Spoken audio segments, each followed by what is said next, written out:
ಎಲ್ಲ ಭಕ್ತಾದಿಗಳಿಗೆ ನಮಸ್ಕಾರ. ಅಗ್ನಿಗುಂಡಲ್ಲಿ ಇಳಿದಿದ ಮೇಲೆ ಉಪ್ಪು ಮಿರಪಕಾಯಿ ಯಾರ್ಯಾರು ಏನೇನು ಅಡುಗೆ ಮಾಡ್ಕೊಂಡಿರ್ತಾರೋ ಅದು ನಮ್ಮ ಕಾರ್ಯಕರ್ತರು ಇದಕ್ಕೆ ಸಂಬಂಧಪಟ್ಟಿದ್ದವರು ನೋಡಿ ಈ ಥರ ಹಾಕ್ತಾಯಿದ್ದಾರೆ. Karnataka, Kolar district, Bangarapet town. ನೋಡಿ, ನಾವು 25 ಜನಕ್ಕೆ ಅನುಮತಿ ಕೇಳಿದ್ದು, ಅದೇ ಪ್ರಕಾರ ನಾವು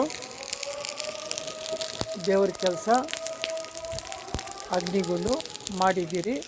ಹೆಚ್ಚಿಗೆ ಜನಗೆ ಸೇರಿಸ್ಕೊಂಡು ತೊಂದರೆ ಆಗೋದು ಬೇಡ. ನಮ್ಮ ದೇಶ ಸಂಪತ್ತು ನಷ್ಟ ಮಾಡೋದು ನನಗೆ ಇಷ್ಟ ಇಲ್ಲ. ನನ್ನ ಅನುಭವನಲ್ಲಿ ಮಹಾಮಾರಿ ಕರೋನಾ ತಾಯಿ ಪ್ರಭಾವನಲ್ಲಿ ನಾವು ಏನು ಕಲ್ತ್ಕೊಂಡಿದ್ದೀರಿ, ಯಾವ ಬಾಧೆ ಬಿದ್ದಿದ್ದೀರಿ ಜ್ಞಾಪಕ ಇರೋದ್ರಿಂದ ಈ ಥರ ನಾವು ಮಾಡಿದ್ದೀವಿ.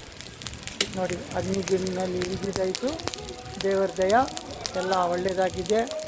ಪೊಲೀಸು ಇಲಾಖೆಯವರು ತುಂಬ ನಮಗೆ ಸಹಾಯ ಮಾಡಿದ್ದಾರೆ. ಕಾನೂನು ರೀತಿ ಏನಿದೆ ಅದು ನಮಗೆ ನೋಡಿ, ಪೊಲೀಸು ರಿಸರ್ವ್ ಸಹ ಇದೆ. ಅಧಿಕಾರಿಗಳು ಎಲ್ಲ ನಮಗೆ ಸಹಕಾರ ಕೊಟ್ಟಿದ್ದಾರೆ.